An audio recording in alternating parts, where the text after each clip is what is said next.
Hello दोस्तों, अमन education YouTube channel में आपका हार्दिक स्वागत है। दोस्तों, आज की क्लास में हम मध्यकालीन भारत के अंदर दिल्ली सल्तनत काल को शुरू कर रहे हैं। दिल्ली सल्तनत काल की बात की जाए तो दिल्ली सल्तनत काल का समय है ये 1206 ईस्वी से लेकर 1526 ईस्वी तक है।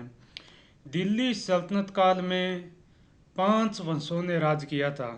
दिल्ली सल्तनत काल में 5 वंशों ने राज किया था। उसमें पहला वंश आता है गुलाम वंश।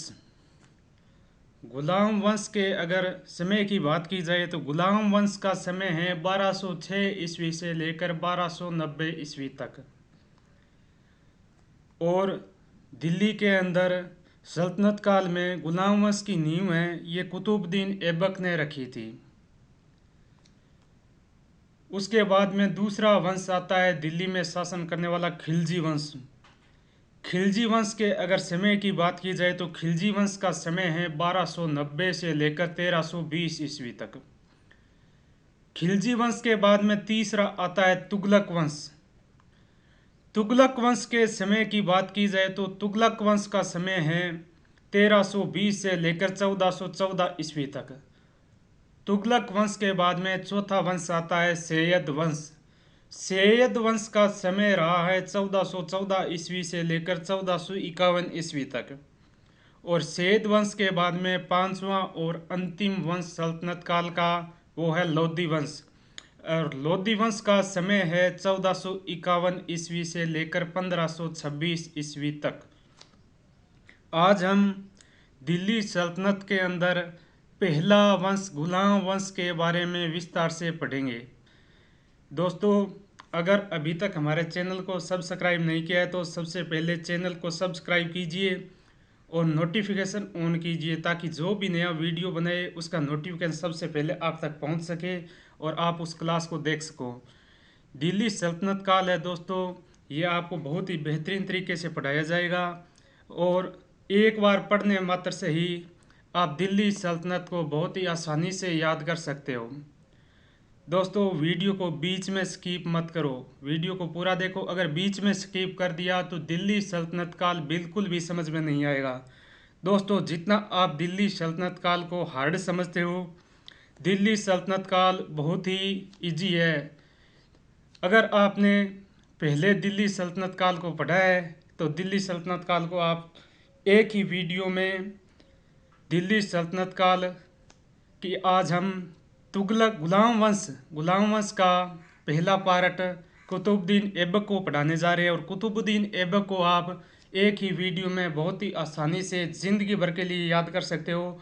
वीडियो को बीच में स्किप मत कीजिए, वीडियो को पूरा देखिए। चलो शुरू करते हैं। दिल्ली सल्तनत काल में गुलाम वंश। और गुलाम वंश के अगर संस्थापक की बात की जाए तो गुलाम वंश का संस्थापक है कुतुबुद्दीन ऐबक।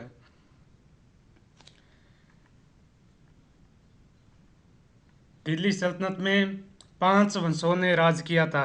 उसमें पहले 4 वंश है ये तुर्क वंश है और लास्ट लोधी वंश है ये अफगान वंश है। और पहला आता है गुलाम वंश। गुलाम वंश का समय है 1206 से लेकर 1290 ईस्वी तक।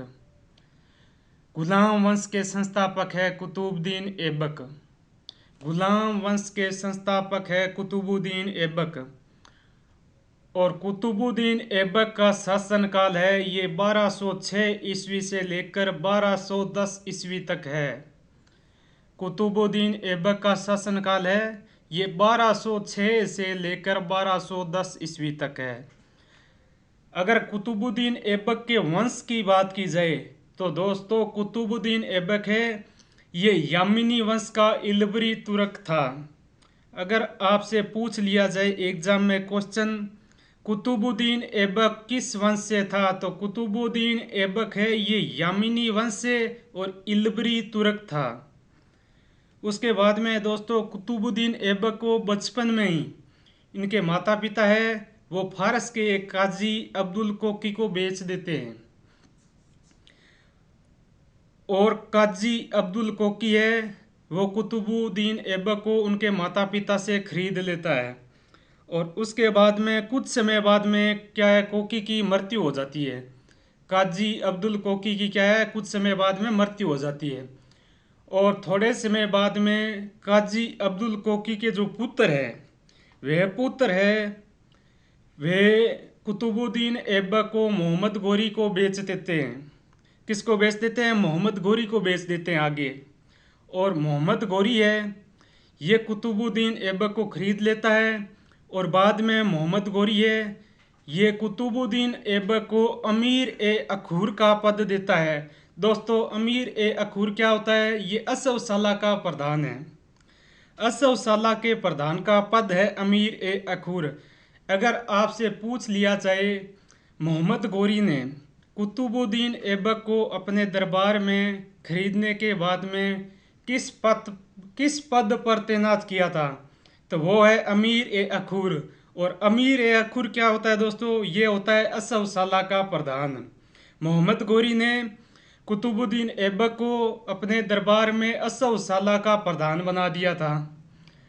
और उसके बाद में 1194 ईस्वी में, 1194 से अगर थोड़ा सा पहले बात की जाए तो 1191 ईस्वी में तराइन का प्रथम युद्ध होता है। और तराइन का प्रथम युद्ध है ये मोहम्मद गोरी और पृथ्वीराज चौहान के बीच में होता है। और तराइन के प्रथम युद्ध में मोहम्मद गोरी की क्या है, हार हो जाती है। और इसमें विजय होती है पृथ्वीराज चौहान की। लेकिन मोहम्मद गोरी ने इस युद्ध में हार होते हुए भी हार नहीं मानी थी। फिर से एक वर्ष बाद 1192 ईस्वी में फिर से ये मोहम्मद गोरी है, ये पृथ्वीराज चौहान पर आक्रमण करता है। और ये युद्ध होता है तराइन के मैदान में। और ये तराइन का मैदान है, ये हरियाणा के अंदर है। और वहाँ पर तराइन का द्वितीय युद्ध 1192 ईस्वी में होता है। और उसमें मोहम्मद गोरी की विजय हो जाती है और पृथ्वीराज चौहान की हार होती है। और यहीं से सल्तनत काल में गुलाम वंश का प्रवेश हो जाता है। कुछ समय बाद 1206 ईस्वी में मोहम्मद गोरी की क्या है, मृत्यु हो जाती है। और उसकी मृत्यु होने के बाद में मोहम्मद गोरी का गुलाम यानी कुतुबुद्दीन ऐबक है, ये दिल्ली के अंदर गुलाम वंश की स्थापना करता है। तो गुलाम वंश के अगर संस्थापक की बात की जाए तो गुलाम वंश का संस्थापक है कुतुबुद्दीन ऐबक। दोस्तों, पृथ्वीराज चौहान को हम राजस्थान के इतिहास में विस्तार से पढ़ेंगे। इंडियन हिस्ट्री के अंदर जितनी मुख्य बातें थी वो आपको बता दी गई है। और 1194 ईस्वी में कुतुबुद्दीन ऐबक है, ये मोहम्मद गोरी के कहने पर, कुतुबुद्दीन ऐबक है ये मोहम्मद गोरी का गुलाम है। मोहम्मद गोरी के आदेश पर अजमेर की जो संस्कृत पाठशाला है उसको तोड़कर 2.5 दिन के झोंपड़े का निर्माण करवाता है। अगर आपसे पूछा जाए 2.5 दिन के झोंपड़े का निर्माण किसने करवाया, तो 2.5 दिन के झोंपड़े का निर्माण है ये 1194 ईस्वी में कुतुबुद्दीन ऐबक ने करवाया था। 2.5 दिन के झोंपड़े का निर्माण किसने करवाया था, तो वो है कुतुबुद्दीन ऐबक। और कब करवाया था, तो वो करवाया था 1194 ईस्वी में।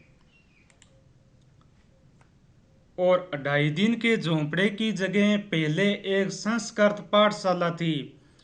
और उस संस्कृत पाठशाला को तुड़वाकर मोहम्मद गोरी के गवर्नर कुतुबुद्दीन ऐबक ने वहाँ पर 2.5 दिन के झोंपड़े का निर्माण करवाया था।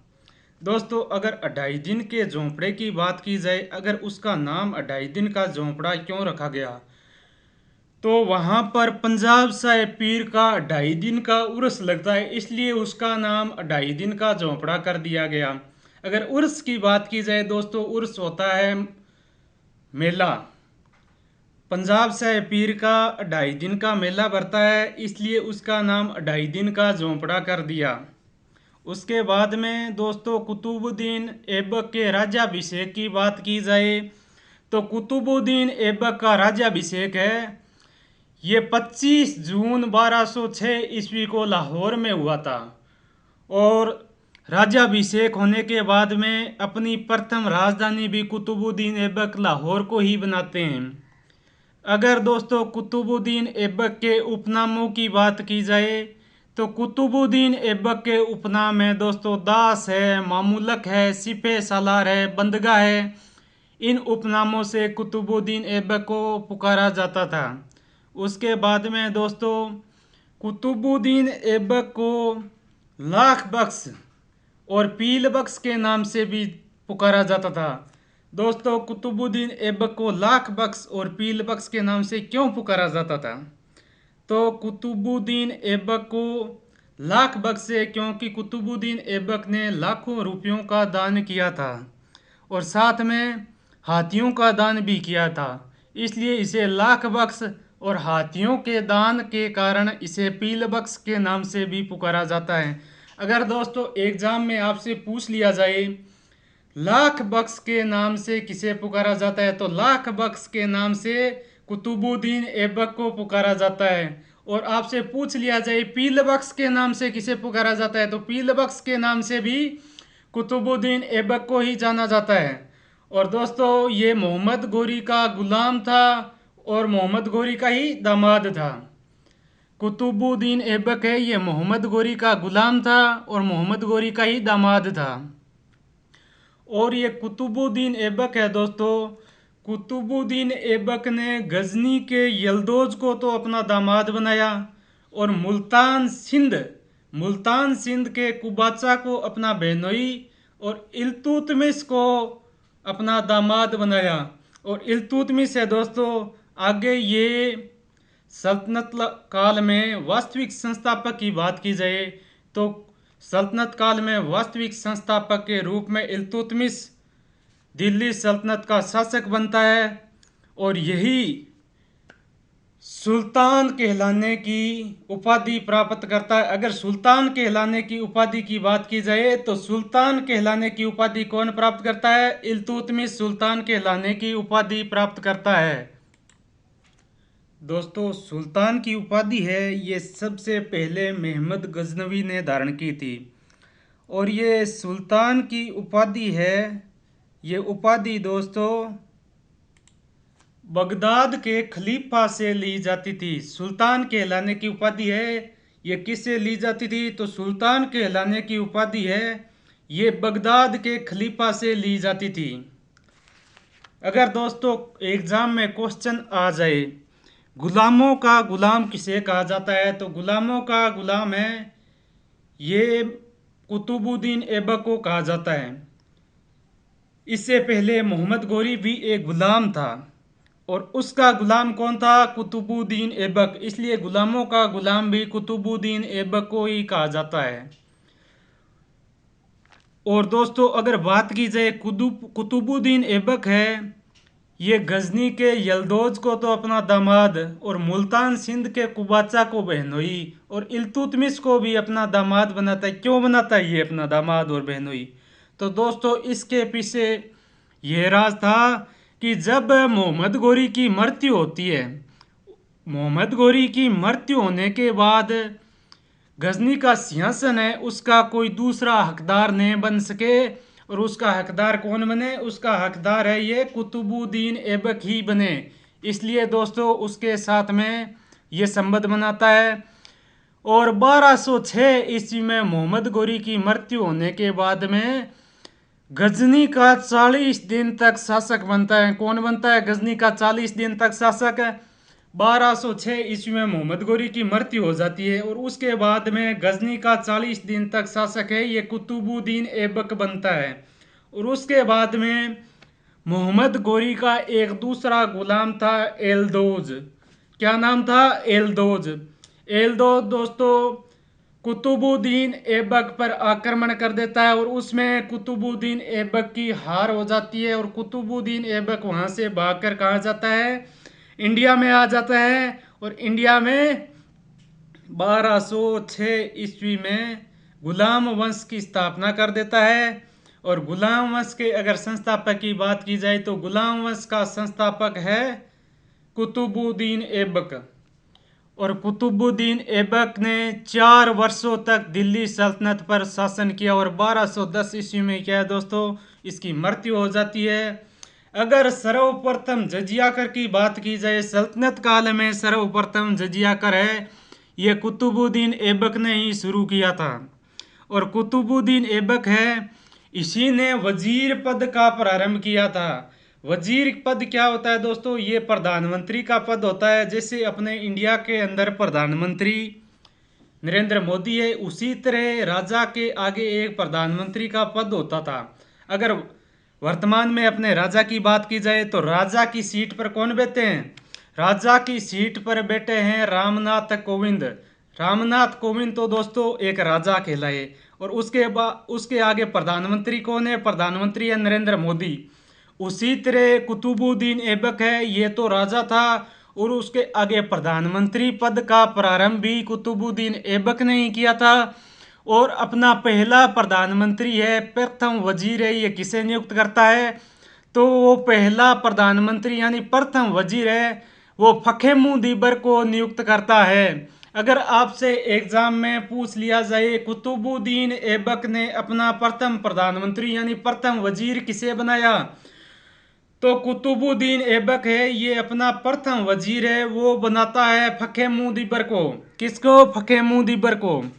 और दोस्तों दिल्ली में जो कुवैत उल इस्लाम मस्जिद का निर्माण है वो भी शुरू किसने करवाया था? तो दिल्ली में कुवैत उल इस्लाम मस्जिद का निर्माण भी शुरू कुतुबुद्दीन ऐबक ने ही करवाया था।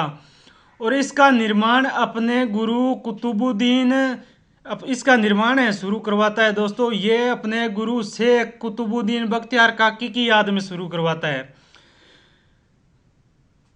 कुतुबुद्दीन ऐबक के गुरु थे, गुरु कौन थे? तो वो थे शेख कुतुबुद्दीन बख्तियार काकी। और उसकी याद में दिल्ली में कुवैत उल इस्लाम मस्जिद का निर्माण शुरू करवाता है। शुरू तो दोस्तों कुतुबुद्दीन ऐबक करवाता है और इसे पूर्ण कौन करवाता है? तो इसे पूर्ण करवाता है आगे इल्तुतमिश। और इल्तुतमिश दोस्तों ये कुतुबुद्दीन ऐबक का दामाद था। और दिल्ली में कुवैत उल इस्लाम मस्जिद के निर्माण काल की बात की जाए दोस्तों तो इसका निर्माण कार्य है वो 1195 ईस्वी से लेकर 1198 ईस्वी के बीच में चला। और उत्तर भारत की ये पहली मस्जिद है और इसे कुतुब मीनार के नाम से जाना जाता है। कुतुब मीनार के नाम से किसे जाना जाता है? जो दिल्ली में कुतुबुद्दीन ऐबक ने अपने गुरु शेख कुतुबुद्दीन बख्तियार काकी की याद में कुवैत उल इस्लाम मस्जिद का निर्माण करवाया था, उसे ही कुतुब मीनार के नाम से जाना जाता है। और दोस्तों अगर इसकी बात की जाए तो ये 5 मंजिल है। कुतुब मीनार की 5 मंजिलें। और लंबाई की बात की जाए तो कुतुब मीनार की लंबाई है 240 फीट। दोस्तों अगर इसमें कुल सीढ़ियों की बात की जाए तो इसमें कुल 379 सीढ़ियाँ बनी हुई है।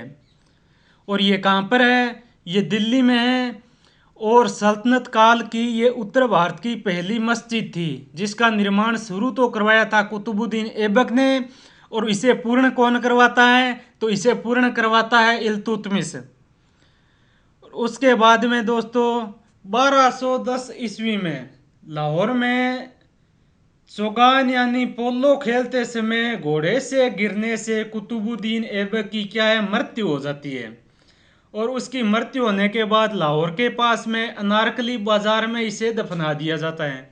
कहाँ पर दोस्तों? 1210 ईस्वी में तो लाहौर में तो चौगान है, चौगान यानी पोलो कहते हैं दोस्तों, पोलो खेल रहा था और पोलो खेलते समय घोड़े से गिरने से कुतुबुद्दीन ऐबक की क्या है? मृत्यु हो जाती है। और उसकी मृत्यु होने के बाद में उसे लाहौर के पास में अनारकली बाजार में इन्हें दफना दिया जाता है। और वहाँ पर इनकी छतरी बनी हुई है। दोस्तों दिल्ली सल्तनत के अंदर पहले शासक गुलाम वंश के पहले शासक कुतुबुद्दीन ऐबक के जितने भी महत्वपूर्ण तथ्य थे उनको बहुत ही गहराई से आपको अध्ययन करवाया गया है। दोस्तों ये इतनी अच्छी कहानी आपके सामने प्रस्तुत की गई है, अगर इसको आप 2-3 बार पढ़ते हो तो बहुत ही आसानी से दिल्ली सल्तनत काल के गुलाम वंश के प्रथम शासक कुतुबुद्दीन ऐबक को आप बहुत ही आसानी से याद कर सकते हो दोस्तों। अगर दिल्ली सल्तनत काल की बात की जाए दोस्तों, तो दिल्ली सल्तनत काल किताबों के अंदर बहुत ही हार्ड तरीके से दिया हुआ है, और किताबों के माध्यम से आप दिल्ली सल्तनत काल को इतना आसानी से याद नहीं कर सकते। और एक किताब के अंदर अगर दोस्तों आपको बताया जाए, तो एक किताब के अंदर इतना मैटर आपको कुतुबुद्दीन ऐबक के बारे में नहीं मिलेगा। ज़्यादा से ज़्यादा कुतुबुद्दीन ऐबक के बारे में 4 लाइनें मिलेंगी। और इंडिया लेवल की बात की जाए, तो इंडिया लेवल के अंदर सल्तनत काल है, ये बहुत ही महत्वपूर्ण काल है, और इससे हर एग्जाम में इंडिया के अंदर क्वेश्चन पूछे जाते हैं दोस्तों इस वीडियो को अपने दोस्तों में ज़्यादा से ज़्यादा शेयर कीजिए, ताकि पढ़ने वाला हर विद्यार्थी इस क्लास को देखकर दिल्ली सल्तनत काल को याद कर सके। दोस्तों आज दिल्ली सल्तनत काल की ये पहली क्लास है, और इस प्रथम क्लास में गुलाम वंश के प्रथम शासक कुतुबुद्दीन ऐबक के बारे में बताया गया है, और आपको यह भी बताया गया है दिल्ली सल्तनत काल का समय कितना है। तो दिल्ली सल्तनत काल का समय है ये दोस्तों 1206 ईस्वी से लेकर 1526 ईस्वी तक है। और 1526 ईस्वी में लोधी वंश के अंत हो जाता है, और उसके बाद में मुगल वंश का शासन शुरू हो जाता है, और मुगल वंश का संस्थापक है ये बाबर है दोस्तों। जैसे ही दिल्ली सल्तनत काल पूरा होगा, दिल्ली सल्तनत काल के पूरे होते ही आपको मुगल काल शुरू कर दिया जाएगा, और मुगल काल के सभी शासकों को आपको विस्तार से अध्ययन करवाया जाएगा। दोस्तों अगर अभी तक हमारे चैनल को सब्सक्राइब नहीं किया है, तो चैनल को सब्सक्राइब कीजिए और नोटिफिकेशन ऑन कीजिए, ताकि जो भी नया वीडियो हम अपलोड करें उसका नोटिफिकेशन सबसे पहले आप तक पहुंच सके। और जो भी हिस्ट्री की क्लासें हम अपलोड करते हैं उनको देखकर आप जितनी भी इंडिया की हिस्ट्री होगी उन सभी हिस्ट्री की क्लासों को अपलोड किया जाएगा दोस्तों। और अगर आप हमारे पहले से बनाए हुए राजस्थान हिस्ट्री के वीडियो देखना चाहते हो, तो चैनल को सब्सक्राइब कीजिए और नोटिफिकेशन ऑन कीजिए, और उसका लिंक आपको डिस्क्रिप्शन में दे दिया जाएगा। दोस्तों एक बार आपको और रिपीट करवाते हैं, जितनी भी दिल्ली सल्तनत काल के कुतुबुद्दीन ऐबक की जितनी भी बातें हैं उनको एक बार रिपीट करवाते हैं। अगर दोस्तों आप इन्हें अपनी नोटबुक में नोट करना चाहते हो तो नोट कर लीजिए, और 2-3 बार आप 5-10 मिनट का टाइम निकाल कर इन्हें पढ़ लीजिए। और कुतुबुद्दीन ऐबक है, इनकी जितने भी महत्वपूर्ण तथ्य हैं उनको आप बहुत ही आसानी से याद कर सकते हो। और इंडिया के अंदर कोई भी एग्ज़ाम हो उसमें सल्तनत काल का टॉपिक लगता है, और दिल्ली सल्तनत काल का ये आज हमारा पहला वीडियो है। इसमें सिर्फ गुलाम वंश के दिल्ली सल्तनत काल में गुलाम वंश के प्रथम शासक कुतुबुद्दीन ऐबक की जितनी भी बातें हैं उनको विस्तार से अध्ययन किया गया है, और इस क्लास में आपको समझाया गया है। दोस्तों जो अपनी नोटबुक में नोट करना चाहे वो अपनी नोटबुक में नोट कर सकता है, और एक बार दिल्ली सल्तनत काल के प्रथम शासक यानी कुतुबुद्दीन ऐबक को आपको रिपीट करवाते हैं, ताकि इस क्लास के अंदर ही आपको याद करवा सके। दोस्तों दिल्ली सल्तनत काल के समय की बात की जाए, तो दिल्ली सल्तनत काल का समय है ये 1206 ईस्वी से लेकर 1526 ईस्वी तक है। और दिल्ली सल्तनत काल में 5 वंशों ने राज किया था। 1206 ईस्वी से लेकर 1526 ईस्वी तक कितने वंशों ने राज किया था, तो वो है 5 वंश। और कौन कौन से हैं उनके नाम भी आपको बता दिए जाएंगे। उसमें पहला वंश है गुलाम वंश, और गुलाम वंश का समय है दोस्तों 1206 से लेकर 1290 ईस्वी तक। और गुलाम वंश के बाद में दूसरा वंश है खिलजी वंश, और खिलजी वंश का समय है 1290 से लेकर 1320 ईस्वी तक। और खिलजी वंश के बाद में तीसरा है तुगलक वंश। तुगलक वंश का समय है 1320 से लेकर 1414 ईस्वी तक। और तुगलक वंश के बाद में चौथा वंश है सैयद वंश, और सैयद वंश का समय है 1414 से लेकर 1451 ईस्वी तक। और सैयद वंश के बाद में दिल्ली सल्तनत काल का अंतिम वंश है लोधी वंश, और लोधी वंश का समय है 1451 से लेकर 1526 तक। 1526 में दिल्ली सल्तनत काल में लोधी वंश का अंत हो जाता है और मुगल वंश की शुरुआत हो जाती है। मुगल वंश के संस्थापक है बाबर और उसका लोधी वंश के अंतिम शासक इब्राहिम लोधी के मध्य संघर्ष होता है और उसमें क्या है, लोधी की हार हो जाती है और बाबर की विजय होती है और वहां से मुगल वंश की शुरुआत हो जाती है और लोधी वंश का अंत हो जाता है। अगर सल्तनत काल की बात की जाए दोस्तों, पृथ्वीराज चौहान है। अगर पृथ्वीराज चौहान तराइन के द्वितीय युद्ध में अगर नहीं हारता तो इंडिया के अंदर ये सल्तनत काल है ये आता ही नहीं। और जैसे ही तराइन के द्वितीय युद्ध में पृथ्वीराज चौहान की हार होती है, वहीं से दिल्ली सल्तनत काल की शुरुआत हो जाती है। स्थापना दोस्तों 1206 ईस्वी में होती है, लेकिन शुरुआत हम तभी से मान सकते हैं।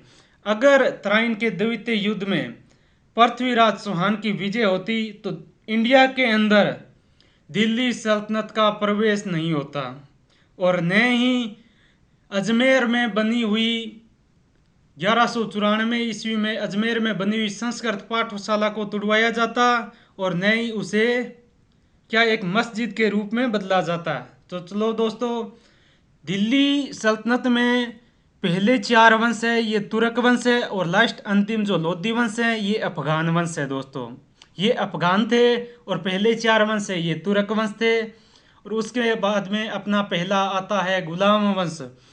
गुलाम वंश का समय है दोस्तों 1206 से लेकर 1290 ईस्वी तक और गुलाम वंश का पहला शासक है दोस्तों कुतुबुद्दीन ऐबक। और कुतुबुद्दीन ऐबक के अगर शासनकाल की बात की जाए तो कुतुबुद्दीन ऐबक का शासनकाल है दोस्तों 1206 ईस्वी से लेकर 1210 ईस्वी तक। दिल्ली सल्तनत पर कुतुबुद्दीन ऐबक ने 4 वर्षों तक शासन किया था और 1210 में दोस्तों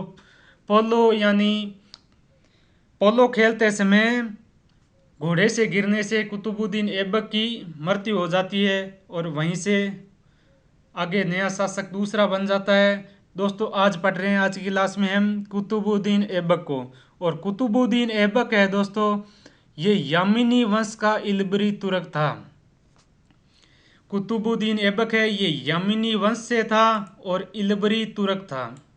अगर आपसे एग्जाम में क्वेश्चन पूछ लिया जाए कि कुतुबुद्दीन ऐबक किस वंश से था तो कुतुबुद्दीन ऐबक है ये यामिनी वंश से था और इल्बरी तुर्क था। दोस्तों कुतुबुद्दीन ऐबक है, कुतुबुद्दीन ऐबक को बचपन में ही इनके माता पिता ने फारस के काजी अब्दुल कोकी को बेच दिया था। क्या है दोस्तों, कुतुबुद्दीन ऐबक को इनके माता पिता ने फारस का एक काजी अब्दुल कोकी नाम का व्यक्ति है उसे कुतुबुद्दीन ऐबक को बेच दिया था और कुछ समय बाद में फारस का काजी अब्दुल कोकी है इसकी मृत्यु हो जाती है और जैसे ही इसकी मृत्यु होती है मृत्यु के थोड़े समय बाद में फारस के काजी अब्दुल कोकी के जो पुत्र हैं उन्होंने कुतुबुद्दीन ऐबक को फिर से आगे बेच दिया था और किसे बेचा था, मोहम्मद गोरी को बेच दिया था। और कुतुबुद्दीन ऐबक को किसने परचेज किया था तो कुतुबुद्दीन ऐबक को मोहम्मद गोरी ने परचेज कर लिया था दोस्तों। और मोहम्मद गोरी है वो कुतुबुद्दीन ऐबक को परचेज करने के बाद में इसे अमीर ए अखुर का पद देते हैं। मोहम्मद गोरी है ये कुतुबुद्दीन ऐबक को अपने दरबार में अमीर ए अखुर का पद देते हैं। दोस्तों अमीर ए अखुर है ये असवसाला का प्रधान होता था और मोहम्मद गोरी है ये कुतुबुद्दीन ऐबक को खरीदने के बाद में इसे अमीर ए अखुर यानी असवसाला का प्रधान बनाता है। और उसके बाद में दोस्तों 1191 में तराइन का प्रथम युद्ध उसमें मोहम्मद गोरी की हार हो जाती है और नेक्स्ट 1192 में तराइन का द्वितीय युद्ध और तराइन के द्वितीय युद्ध में मोहम्मद गोरी की विजय हो जाती है और पृथ्वीराज चौहान की हार हो जाती है और वहीं से इंडिया के अंदर सल्तनत काल की शुरुआत हो जाती है। मान लो दोस्तों अगर तराइन के द्वितीय युद्ध में मोहम्मद गोरी की हार हो जाए तो इंडिया के अंदर दोस्तों कभी सल्तनत काल की स्थापना नहीं होती।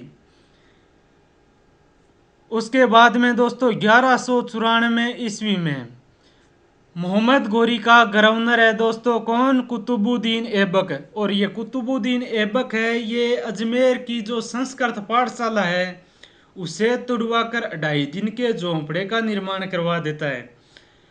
और दोस्तों उस का नाम 2.5 दिन का झोंपड़ा क्यों रखा गया, तो उसका दोस्तों 2.5 दिन के झोंपड़े का नाम इसलिए रखा गया, 2.5 दिन का झोंपड़ा नाम इसलिए रखा गया क्योंकि वहाँ पर पंजाब साहिब पीर का 2.5 दिन का उर्स लगता है। और उसी 2.5 दिन के उर्स के कारण इसका नाम 2.5 दिन का झोंपड़ा रख दिया गया। दोस्तों उर्स है, ये मेला होता है, यानी पंजाब साहिब पीर का 2.5 दिन का मेला लगता है। और उसी मेले के कारण 2.5 दिन के मेले के कारण इसका नाम 2.5 दिन का झोंपड़ा रख दिया। और इसके निर्माण की बात की जाए दोस्तों, इसका निर्माण कुतुबुद्दीन ऐबक ने करवाया था। और कुतुबुद्दीन ऐबक कौन है, वो मोहम्मद गोरी का गुलाम था, गवर्नर था। उसके बाद में दोस्तों 1206 ईस्वी में मोहम्मद गोरी की मृत्यु हो जाती है। और जैसे ही मोहम्मद गोरी की मृत्यु होती है तो मोहम्मद गोरी की मृत्यु के बाद में कुतुबुद्दीन ऐबक है दोस्तों, ये 40 दिन तक गजनी का शासक बनता है। और मोहम्मद गोरी का एक दूसरा गुलाम है दोस्तों एल्दोज। एल्दोज है वो मोहम्मद गोरी पर आक्रमण कर देता है, सॉरी दोस्तों मोहम्मद गोरी नहीं, कुतुबुद्दीन ऐबक पर आक्रमण कर देता है। और उसमें क्या है, कुतुबुद्दीन ऐबक की हार हो जाती है। और कुतुबुद्दीन ऐबक वहां से भागकर सीधा इंडिया आ जाता है और इंडिया में 1206 ईस्वी में गुलाम वंश की स्थापना कर देता है। और गुलाम वंश के संस्थापक की बात की जाए दोस्तों तो गुलाम वंश का संस्थापक है कुतुबुद्दीन ऐबक। और दोस्तों कुतुबुद्दीन ऐबक का राज्याभिषेक है, ये 25 जून 1206 ईस्वी को लाहौर में हो गया था। और कुतुबुद्दीन ऐबक है, ये अपनी प्रथम राजधानी भी लाहौर को ही बनाता है। और कुतुबुद्दीन ऐबक के दोस्तों उपनामों की बात की जाए तो कुतुबुद्दीन ऐबक के उपनाम है दास है, मामूलक है, सिपे सालार है, बंदगा है, ये कुतुबुद्दीन ऐबक के उपनाम हैं। उसके बाद में दोस्तों इन्हें लाख बख्श और पील बख्श के नाम से भी जाना जाता था। कुतुबुद्दीन ऐबक है दोस्तों, इन्हें लाख बख्श और पील बख्श के नाम से भी जाना जाता था। तो इसे लाख बख्श और पील बख्श के नाम से क्यों जाना जाता था, क्योंकि दोस्तों कुतुबुद्दीन ऐबक है, इसने दोस्तों लाखों रुपयों का दान किया था और साथ में हाथियों का भी दान किया था। रुपयों के दान के कारण इसे लाख बख्श और हाथियों के दान के कारण इसे पील बख्श के नाम से जाना जाता है। और दोस्तों कुतुबुद्दीन ऐबक है, ये मोहम्मद गोरी का तो गुलाम और साथ में दामाद था। उसके बाद में दोस्तों कुतुबुद्दीन ऐबक है, ये गजनी के यल्दोज को तो अपना दामाद बनाता है और मुल्तान यानी सिंध के कुबाचा को अपना बहनोई और इल्तुतमिश को भी अपना दामाद बनाता है। वो आगे सल्तनत काल में गुलाम वंश में आगे शासक बनेगा, कौन, इल्तुतमिश। उसके बाद में मोहम्मद गोरी है, मोहम्मद गोरी की मृत्यु के बाद सिंहासन का कोई दूसरा हकदार नहीं बने, इसलिए इनके साथ में रिश्ता बनाता है कौन, कुतुबुद्दीन ऐबक। अगर जैसे ही कुतुबुद्दीन ऐबक है ये मोहम्मद गोरी की मृत्यु हो तो गजनी का अधिकार है वो किसके हाथ में आ जाए, वो अधिकार है वो कुतुबुद्दीन ऐबक के हाथ में आ जाए। इसलिए कुतुबुद्दीन ऐबक है, ये गजनी के यल्दौज को तो अपना दामाद बना लेता है और मुल्तान सिंध के कुबाचा को अपना बेनोई बना लेता है और इल्तुतमिश को भी अपना दामाद बना लेता है। और 1206 ईस्वी में दोस्तों मोहम्मद गोरी की मृत्यु हो जाती है और मृत्यु होने के बाद में गजनी पर 40 दिन तक शासन करता है कौन, कुतुबुद्दीन ऐबक। और दोस्तों सल्तनत काल में सर्वप्रथम जजिया कर की शुरुआत है, वो भी किसने की थी, वो भी कुतुबुद्दीन ऐबक ने की थी। और कुतुबुद्दीन ऐबक ने ही वजीर पद का प्रारंभ किया था। वजीर पद क्या होता है दोस्तों, वजीर पद होता है, वजीर का पद होता है प्रधानमंत्री का पद। और प्रधानमंत्री के पद की शुरुआत किसने की थी, तो वो की थी कुतुबुद्दीन ऐबक ने। और कुतुबुद्दीन ऐबक है, ये अपना प्रथम वजीर किसे बनाता है, तो ये कुतुबुद्दीन ऐबक है, ये अपना प्रथम वजीर यानी प्रथम प्रधानमंत्री बनाता है फखे मुदिबर को। अगर एग्जाम में आपसे पूछ लिया जाए कुतुबुद्दीन ऐबक ने अपना प्रथम वजीर किसे नियुक्त किया, तो कुतुबुद्दीन ऐबक है, उसने अपना प्रथम वजीर है वो फखे मुदीबर को नियुक्त करता है। और दोस्तों दिल्ली में कुवैत उल इस्लाम मस्जिद का निर्माण भी शुरू कुतुबुद्दीन ऐबक ने ही करवाया था। लेकिन दोस्तों इसे पूर्ण कौन करवाता है? शुरू तो कुतुबुद्दीन ऐबक करवाता है और इसे पूर्ण करवाता है इल्तुतमिश। क्योंकि दोस्तों 1210 ईस्वी में मृत्यु हो जाती है कुतुबुद्दीन ऐबक की और इसे पूर्ण करवाता है इल्तुतमिश। उसके बाद में इसका निर्माण कार्य ये दोस्तों 1195 से लेकर 1198 ईस्वी के बीच में शुरू किया गया था और उसे पूर्ण करवाया था इल्तुतमिश ने। और उत्तर भारत की दोस्तों ये प्रथम मस्जिद है, इसे कुतुब मीनार के नाम से जाना जाता है। कुवैत उल इस्लाम मस्जिद को कुतुब मीनार के नाम से जाना जाता है। और दोस्तों ये 5 मंजिल इमारत है और इसकी लंबाई है दोस्तों 240 फीट। और ये इसके अंदर अगर कुल सीढ़ियों की बात की जाए तो कुल सीढ़ियाँ 379 सीढ़ियाँ हैं। और ये कहाँ पर बनी हुई है? तो ये दोस्तों दिल्ली में बनी हुई है। और उसके बाद में 1210 ईस्वी में दोस्तों लाहौर में चौगान यानी पोलो खेलते समय क्या है, घोड़े से गिरने से कुतुबुद्दीन ऐबक की मौत हो जाती है। और उसके बाद में लाहौर के पास में अनारकली बाजार में इसे दफना दिया जाता है और वहीं पर इसकी क्या है, समाधि बनी हुई है। दोस्तों आज का वीडियो हम यहीं पर फिनिश करते हैं। आज के वीडियो में गुलाम वंश के प्रथम शासक कुतुबुद्दीन ऐबक के बारे में पढ़ाया गया है। दोस्तों वीडियो को ज़्यादा से ज़्यादा शेयर कीजिए और अभी तक हमारे चैनल को अगर सब्सक्राइब नहीं किया है तो चैनल को सब्सक्राइब कीजिए और नोटिफिकेशन ऑन कीजिए ताकि जैसे ही इसका नेक्स्ट पार्ट 2 बनाएं दिल्ली सल्तनत के अंदर गुलाम वंश का, तो उसका नोटिफिकेशन सबसे पहले आप तक पहुंच सके और दिल्ली सल्तनत को आप बहुत ही आसानी से याद कर सको। दोस्तों दिल्ली सल्तनत काल में जितना मैटर हम आपको देंगे उतना मैटर एक बुक के अंदर आपको नहीं मिलने वाला है। एक बुक के अंदर आपको कुतुबुद्दीन ऐबक की ज़्यादा से ज़्यादा 4-5 लाइनें मिलेगी और उससे बाहर से जो क्वेश्चन आएगा उन क्वेश्चनों को आप नहीं कर सकते। इसलिए आप दोस्तों हमारे साथ जुड़ जाइए, चैनल को सब्सक्राइब कीजिए और नोटिफिकेशन ऑन कीजिए ताकि जो भी नया वीडियो बने उसका नोटिफिकेशन आप तक पहुंच सके। और दोस्तों आज की क्लास को हम यहीं पर समाप्त करते हैं। धन्यवाद।